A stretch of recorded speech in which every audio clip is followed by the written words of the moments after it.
안녕하세요, 고드걸 케이크입니다.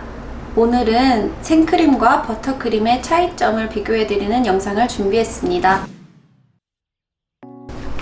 동물성 생크림을 파이핑백에 담았습니다.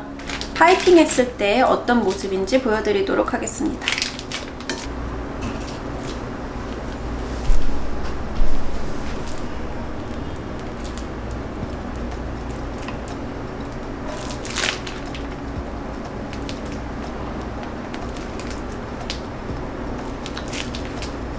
네, 동물성 생크림으로 파이핑한 모습입니다.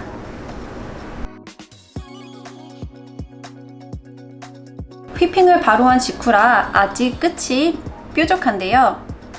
짤주머니를 손에 오래 쥐고 짤 경우 생크림은 열에 매우 약해서 끝이 뭉툭해지기 쉽습니다. 동물성 생크림의 경우 많이 치대게 되면 크림이 굉장히 버글거려서 재작업이 어렵습니다. 그리고 소량의 색소에도 발색이 굉장히 잘 되는데요. 색소를 많이 넣을 경우 점점 버글거려집니다. 작업을 하지 않아도 색소를 추가하는 것만으로도 버글거리기 때문에 아주 진한 색상 발색은 어렵습니다. 나머지 반은 버터크림으로 짜주겠습니다.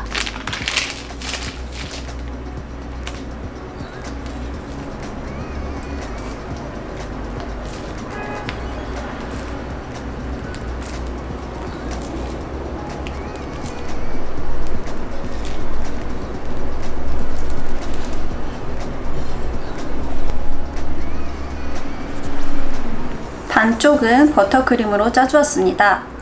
육안으로 보시기에도 확연한 차이를 느끼실 수 있을 거예요. 생크림에 비해 조금 더 누리끼리한 빛을 띱니다. 그리고 끝이 굉장히 뾰족하게 모양이 잘 삽니다. 버터크림은 생크림보다 열에 강합니다. 표면이 매끄럽고 윤기가 납니다. 생크림에 비해 단단해서 모양 잡기가 훨씬 수월합니다. 그래서 충격에도 강한 편이에요. 네, 요거는 생크림, 요거는 버터크림입니다. 색상도 확연히 차이가 나고 끝부분이 굉장히 다른데요. 버터크림이 훨씬 더 뾰족하게 모양이 잘 살아 있습니다. 버터크림의 경우 아무리 치대도 버글거림이 없어 재작업이나 수정작업에 용이합니다. 생크림에 비해 잘 녹지 않아 손에 오래 쥐고 그리게 되는 그림 디자인에도 수월합니다. 생크림에 비해 색소 발색이 더딘 편이나 색소를 많이 넣어도 버글거리지 않아서 색상 표현이 보다 자유롭습니다.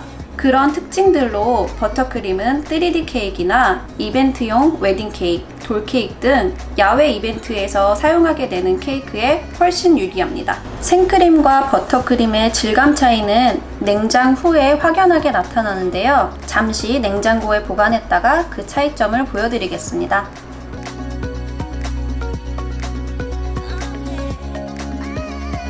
(2,000 years later)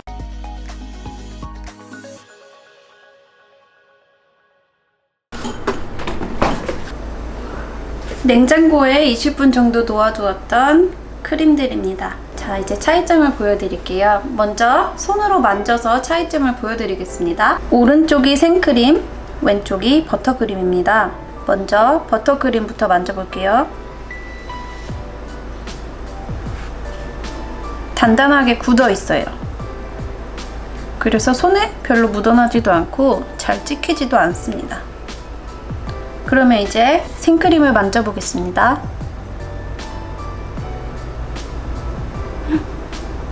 이렇게 말랑말랑 하고 제가 누르니까 뭉개졌죠? 버터크림은 그렇지 않습니다.